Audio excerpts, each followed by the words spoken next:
Well, I have to put my debate voice on. Most importantly, we are precise students. For every point of IQ that we have, we lack in emotional maturity. Don't confess, guys.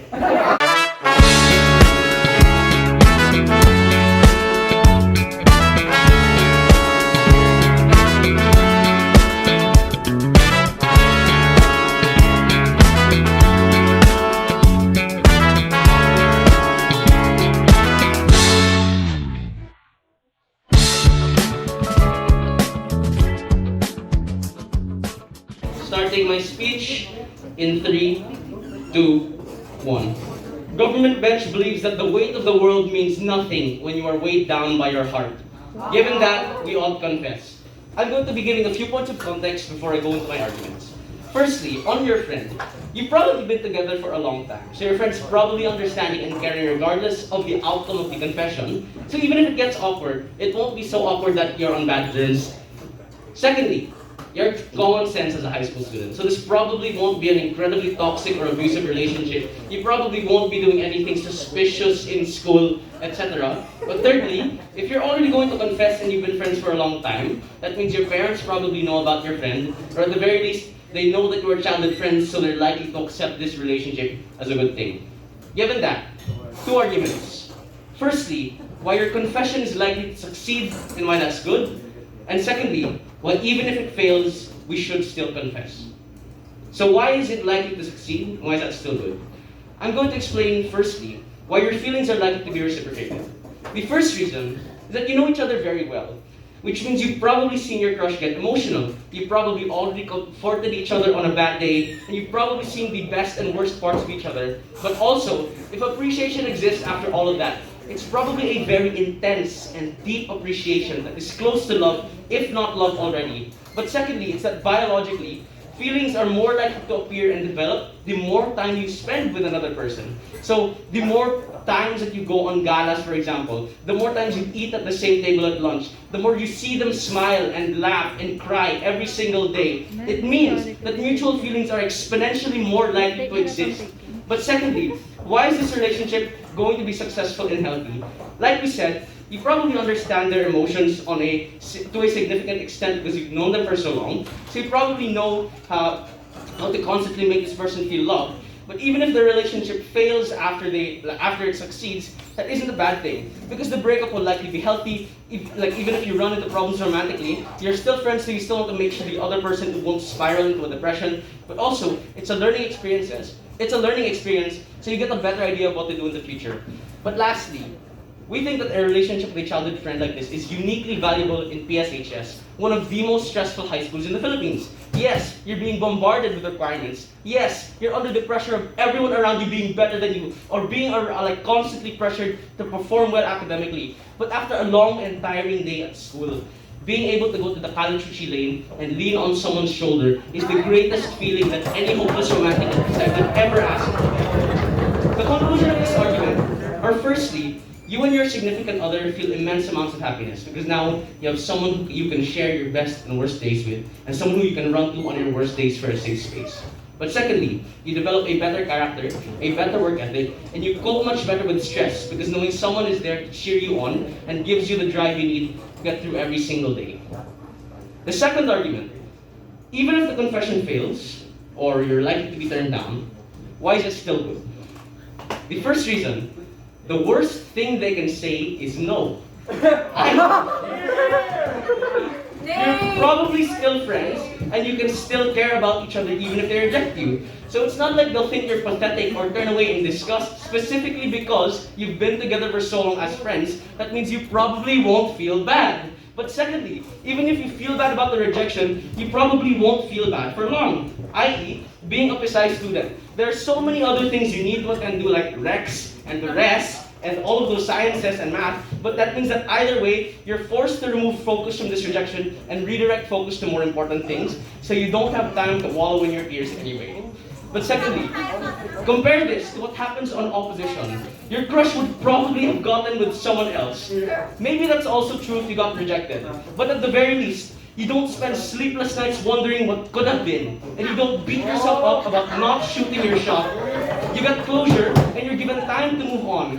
On their side, you bottle up your emotions and you will be eaten alive by the consciousness that tells you that something amazing could have happened if you had just sucked it up and confessed. We've proven why the relationship you will create will be great. But also, even if it fails, you will break up healthily and the experience will still be good for you. But most importantly, we've proven that even if they don't feel the same way, you ought to confess for your sake and theirs.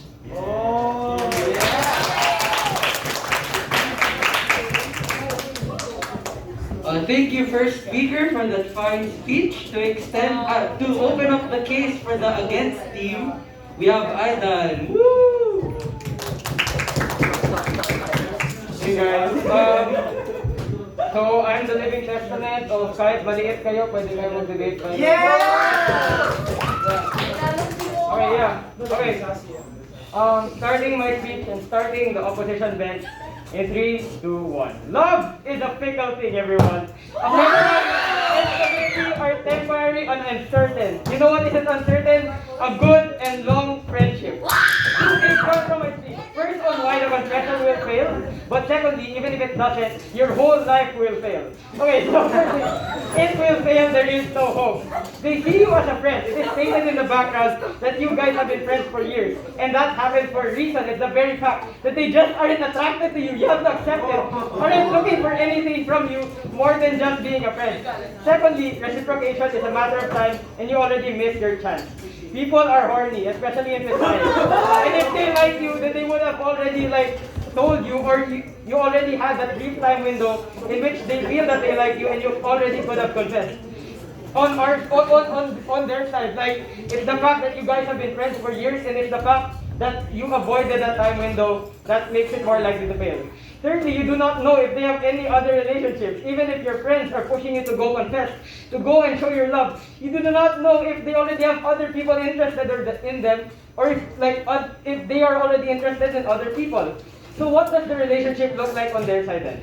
The confession fails due to the past and present factors, and it becomes awkward. You see each other every time you go to your friend groups and sit on the opposite ends of the table. You don't talk, you don't even look at each other when you pass each other in the hallway.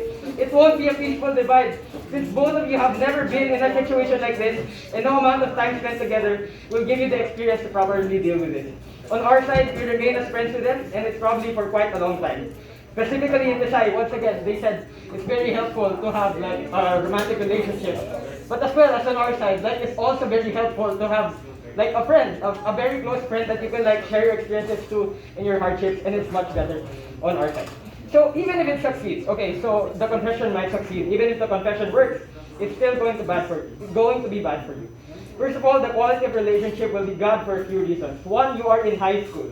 High school is often the time when you realize how weird you were in the past, and it's the time when you're just very immature, and we strive to correct that. We're still improving in maturity, and we are still finding our true friends. When there is no solid foundation, no solid support structure set up, then problems in the relationship are often harder to see and correct. Secondly, you are in Pisay. Pisay is not one of, if not the hardest high school, in the Philippines in terms of workload, stress, and reps, etc. Everyone here probably knows how hard it is already just from one full week of face-to-face. The added work and stress from being there to support and care for each other is something that you have to balance now with stress in Pisay. You two are likely to crumble and neglect each other just because of this. Because of these factors as well, not only is it likely to be bad when it happens, but it's also likely to end quickly and end on bad terms. But secondly, even if the quality of relationship isn't bad, by having this, you are neglecting other avenues in your life. You could be debating, for all you know. In the time that you guys have spent talking in the back of the library or talking to each other late at night, you could be practicing debate and winning competitions due to your practice. On a less important note, you could also neglect your studies when you have time for them, when you need to have time for them when they need you. It is time lost that you could have spent studying. Time lost that you could have worked out an additional 5 points for your quiz tomorrow. You could also miss out on time with your friends when you prioritize keeping this alive over everything else.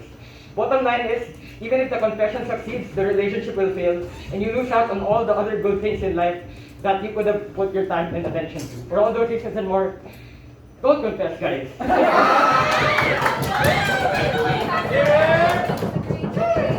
Thank you for that fine speech, Aydan.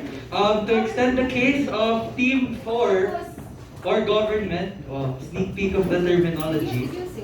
Sige, wait, while waiting, usually kapag 4, that's team government or team proposition or even team affirmative. Plus if it's against, that's opposition or negative. Yeah. So to extend the case of government, we have Hugh, Mejos, woo, Captain. Yes,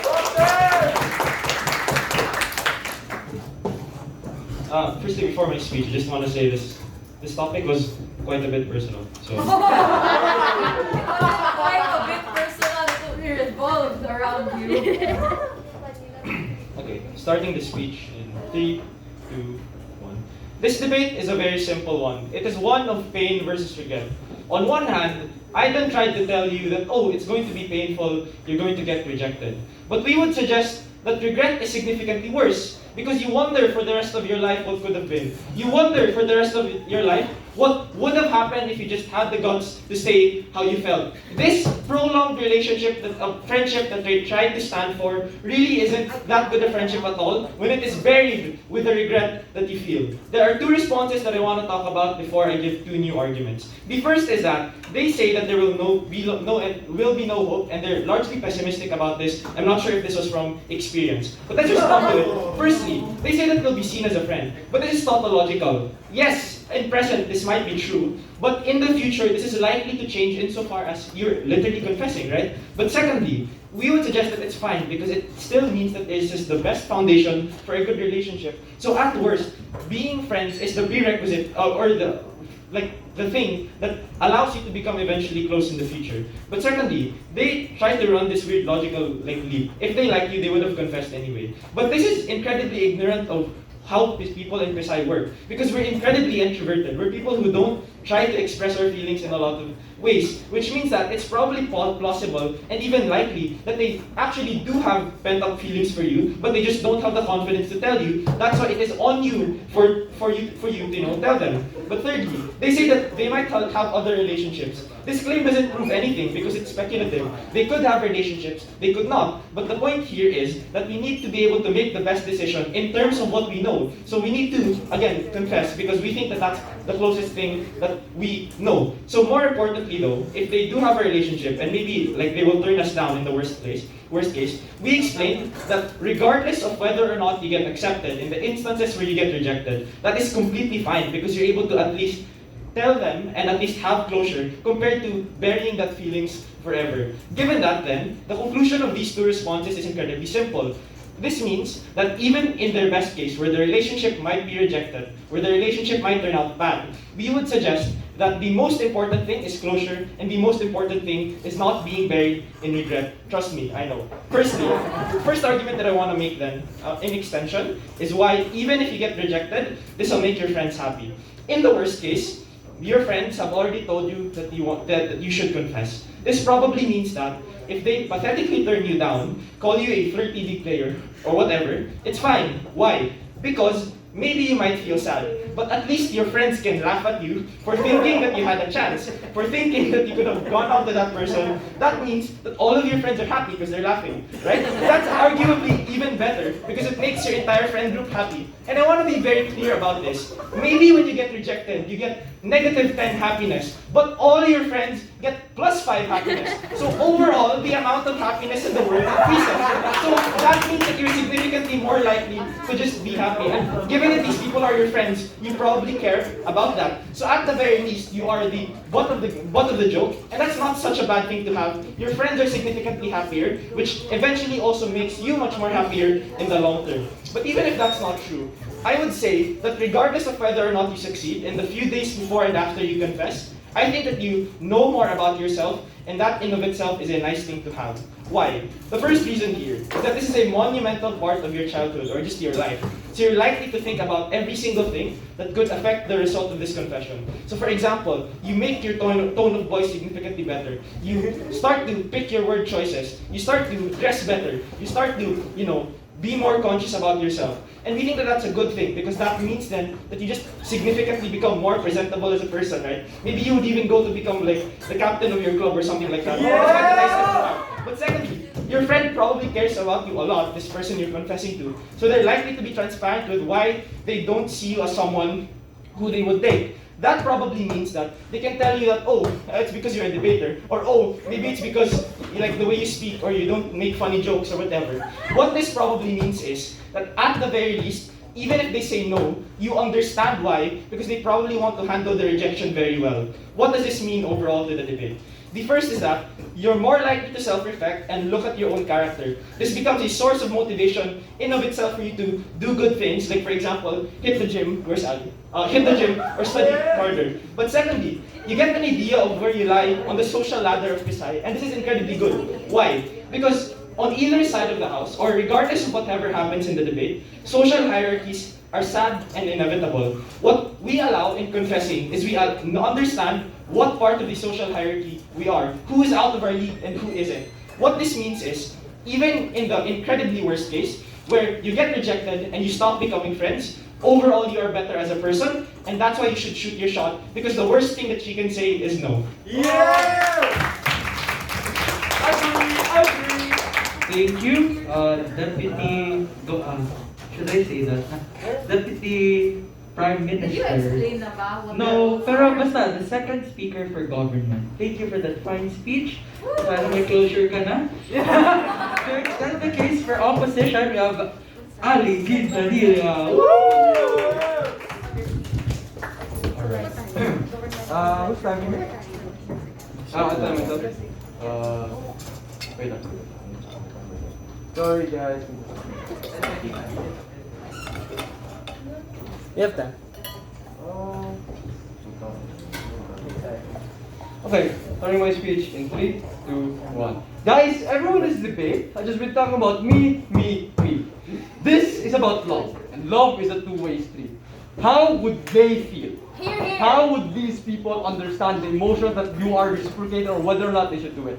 I think Hugh's experiences are valid, but it is not valid to the point wherein you are necessarily ruining a relationship for somebody else who does not want it to be ruined in the first place. Very proud to oppose. A couple of responses then from majority of Hugh's claims. The first thing they said is that it is a motivation for you in order to actually self-actualize and in order for you to improve as a person. I think that in terms of improvement, that's not necessarily true. I think for a lot of people, improvement is far better off when it is placed on your own individual. I.e., when you as an individual want to improve for the sake of yourself, not for the sake of others. Which is not necessarily mentality, considering it's your formative years as a student. It's negative, because you're literally going to be a suck-up in your upper years. Literally, motivation should come from internally, not externally. I think that's bad for you as an individual moving forward to change that view. Second, in terms of toxic relation, in terms of your friend being empathetic and this weird argumentation about net good and net happiness, I think first of all, your friends are always going to try to cheer you up. So that +5 happiness is going to happen irregardless if you confess or not. The difference then is not whether or not you as an individual are happier, but also the person as well that you are confessing to. It's not only going to be a minus, literally listen, right? If you don't confess, I made fun of this guy for not confessing. It was still funny and he still laughed. You'll still get a net good out of it, you still get that +5. The difference then is when you confess, you still, when you necessarily confess, you will get a -10 to them, and you also get a -10 to the person you're confessing to. I think it's a negative, because if you don't confess, it only falls on the burden onto you as an individual. I think it's unfair for them to do so. Why then is it unfair to place that burden, quick extension on that person? I think primarily, it comes from the simple reason that confessing like this comes out of left field. Literally, you guys have been friends for so long, and then literally you open up emotionally. You became, oh yeah, I'm going to be with you, whatever. You literally just change the paradigm. Suddenly, all of you trying to, yakap, whatever, suddenly it's different. The motivation is different. How would that person internalize it? It's like, oh, they're just nice to me because they want to get closer to me, because they want to romance me or whatever. I think internally, for that person, it's not going to be a nice thing for them. They're going to think that they're just being used. They think they're just an object for your own individual satisfaction. I don't think that's fair for people, because people are complicated. People are multifaceted, and love in and of itself is a multifaceted thing that cannot simplify in means of unitarian metrics of what they have been trying to fight for.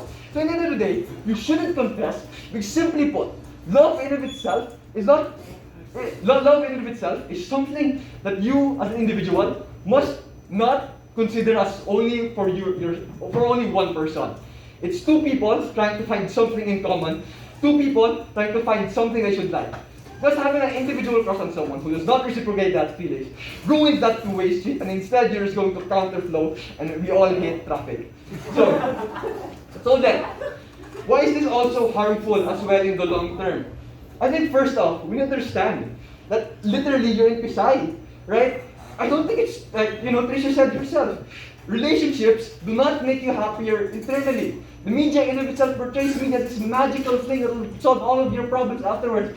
As a person who is in a complicated relationship right now, it is not necessarily true, right? Relationships are also an existing problem. So if you want to say that you're going to improve your mental health because you're going to confess, because it's going to make you happier, that's not true. Because you're already having so much stress. Think about it, right? If, for example, your family just got COVID, your tito just got a heart attack, you're stressing about this and you're trying to say, okay, the immediate response is, I need to find some metric of happiness. This person makes me happy. I will try to confess so I can become happier. I don't think that's healthy. In that sense, all you are doing is trying to alleviate a existing harm that's external. You're trying to fix something that's irrelevant towards your own individual in terms of confessing. So in terms of happiness in that metric, you are unable to do that. Because the moment wherein you show your emotional, you being emotionally closed off in the first place in the relationship, because you aren't open about your true feelings towards that person, is the moment wherein they think you've been disingenuous when you've been lying to them the entire time. I think in a relationship, you must be truthful. You must be honest about your feelings. If you lie and lie and lie and say you don't actually think about them in a certain way, you only think about it in one way, is the moment where that person will think you don't care about them to the same degree emotionally as you try to speak out when you do confess. I think it's unlike, even in the cases of success, it's unlikely to make you happy in the long term. In the cases where you don't confess, it's far better off because the crushes are fleeting. There's someone else. Hugh, kaya mo pa yan. I believe in you.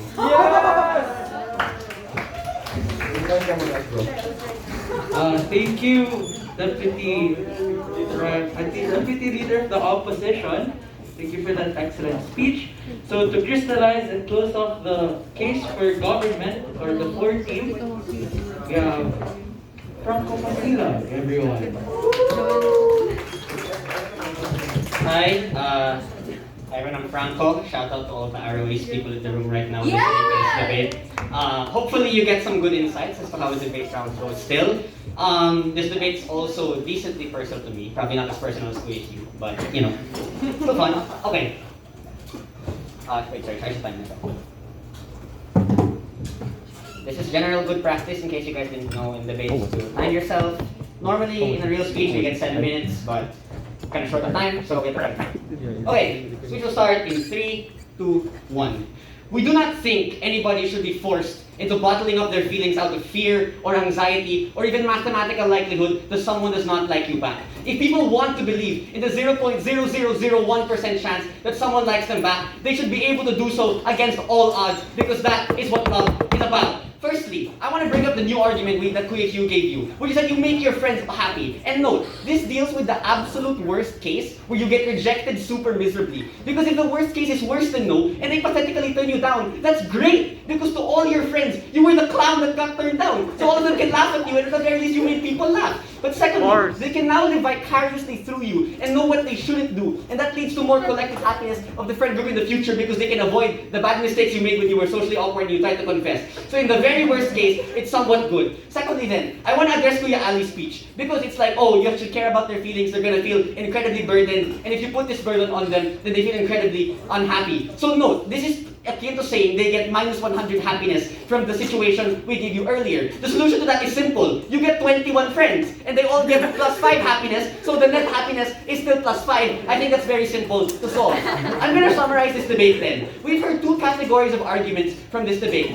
The first is about the success and quality of the relationship, and secondly is the exclusive thing coming from our side about the quality to the self. Firstly then, on the success and quality of this relationship, they give us two claims here. They say, oh, they don't feel that way about you. This isn't true because Kuya Hugh has already taken down all of their incredibly pessimistic claims about why they don't feel that way. But here's one more reason why this argument falls. Not all relationships are hinged on the idea that you have to inherently like each other from the very beginning. Many couples start as a one-way thing, then over time the person who didn't feel the same way eventually develops feeling as well once they get a bigger picture of the situation. That's why we have the term crush back. But even if it was true, we've explained why that's perfectly fine. Because the ability to express yourself and your emotions, even if you are going to fail, is the most important thing in this incredibly hellish institution, which is why you should debate. Secondly then, they say, oh, even if this relationship succeeds, it'll be bad because blah blah drowning in Rex's responsibilities. Besides the fact that they just sound like incels, why is this not true? Firstly, it is your ability to cope with stress and problems, which is unique to people in Pisay. Despite the fact that we are drowning in Rex, Pisay students are still here because we aren't cowards like opposition and we face our problems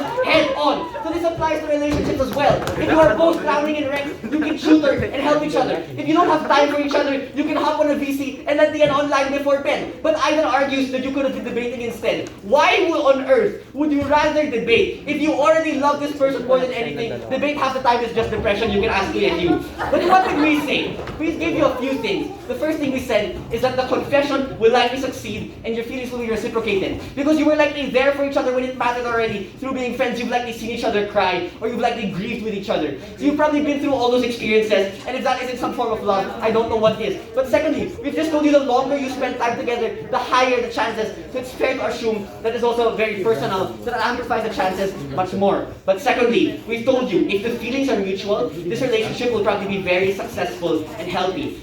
Because two reasons. One, through all the reasons we've already given, you probably understand this person's emotions and personality very well. You are more likely to be supportive and loyal because of the time you have already spent, you understand this person's character.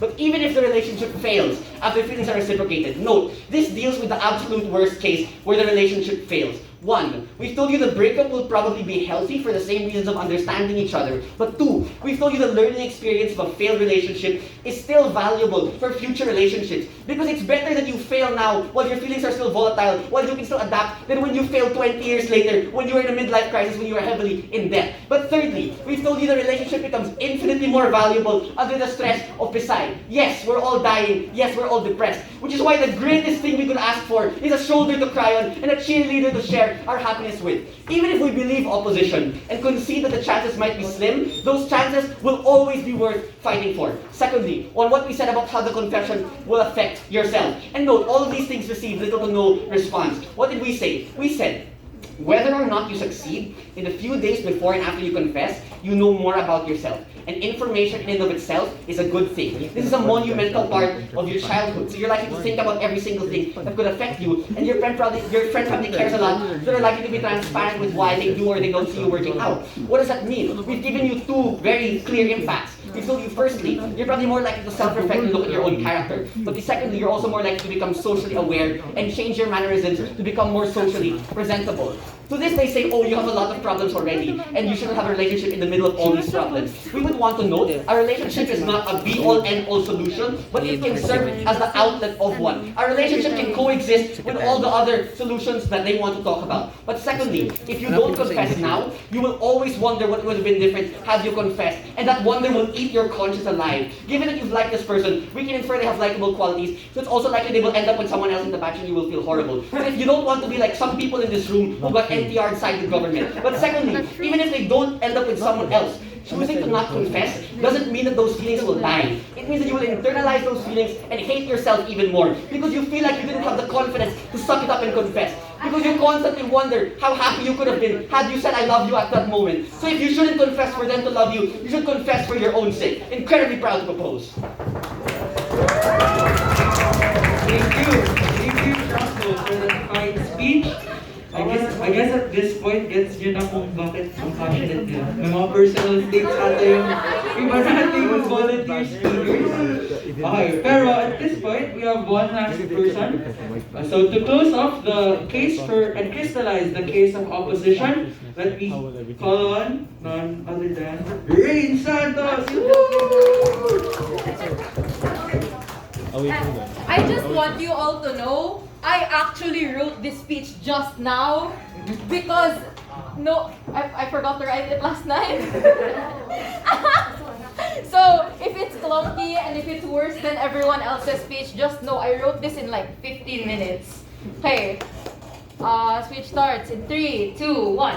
Government tells us that the worst thing that the person could say is no. Here's a short list, 2 things that I said to people who have confessed to me. Number 1, we're not even that close though. Number 2, I'm sorry, I think I only see you as a sibling. Okay, so opposition push is simple today. If your relationship with your friend is already stable, if you already have their love, their support, why would you risk losing all of that over a relationship that realistically is probably not going to work out anyways?